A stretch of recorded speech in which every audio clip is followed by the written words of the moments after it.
ఇప్పుడు ఢిల్లీ ముఖ్యమంత్రి పదవికి మహిళలైతే గనక స్మృతి ఇరానీ పేరు వినబడుతోంది. అదే సందర్భంలో సుష్మా స్వరాజ్ కుమార్తె మొన్న పార్లమెంట్ ఎన్నికల్లో పోటీ చేసినటువంటి బాన్సురీలో పోటీ చేసినటువంటి అమ్మాయి పేరు బాన్సురీ స్వరాజ్ పేరు కూడా వినబడుతుంది. సుష్మా స్వరాజ్ కుమార్తె తను మొన్నటిసారి బాన్సురీ ఇదే అక్కడ న్యూఢిల్లీ లోక్సభ స్థానం నుంచి గెలిచింది, పార్లమెంట్లో అడుగుపెడితే బాన్సురీతో పాటుగా స్మృతి ఇరానీ పేరు లేడీస్ వైపు నుంచి వినబడుతుంది. అదే సందర్భంలో మగవాళ్ళ వైపు నుంచి సాహిబ్ శంకర్ వర్మ కొడుకు ఇప్పుడు ఏకంగా కేజ్రీవాల్ మీద గెలిచినటువంటి పర్వేష్ వర్మతో పాటుగా అతిషి మీద ఓడిపోయినటువంటి రమేష్ బిదూరి దగ్గర నుంచి సతీష్ ఉపాధ్యాయ, విజేందర్ గుప్తా ఇట్లాగా అనేక మంది పేర్లు వినబడుతున్నాయి. వీరేంద్ర సచ్దేవ్, దుష్యంత్ గౌతమ్, మనోజ్ తివారీ, కపిల్ మిశ్రా, అరవింద్ సింగ్ లవ్లీలతో పాటుగా వ్యాపార వర్గానికి చెందిన జితేంద్ర మహాజన్ పేర్లు కూడా వినబడుతున్నాయి. అయితే ఓ పక్కన మోడీ, మరొక వైపున ఎవరైతే అమిత్ షా, నడ్డా వీళ్ళందరూ పలువురు ఎంపీలు వాళ్ళందరితో మీటింగ్ అవుతున్నారు. వాళ్ళందరి దగ్గర నుంచి తెలుసుకునే ప్రయత్నం చేస్తున్నారు, నడుస్తుంది.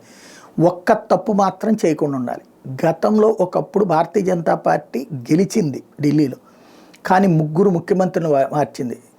ఖురానా, సాహిబ్ సింగ్ వర్మ, సుష్మా స్వరాజ్ ఇట్లాగా ఆ ముగ్గురిని మార్చినటువంటి కోపంతో ప్రజలు ఓడించుకొస్తే 27 ఏళ్ళు పట్టింది. ఈ దఫా అట్లా కాకుండా బాధ్యతాయుతంగా వెళ్లాల్సిన అవసరం ఉంది.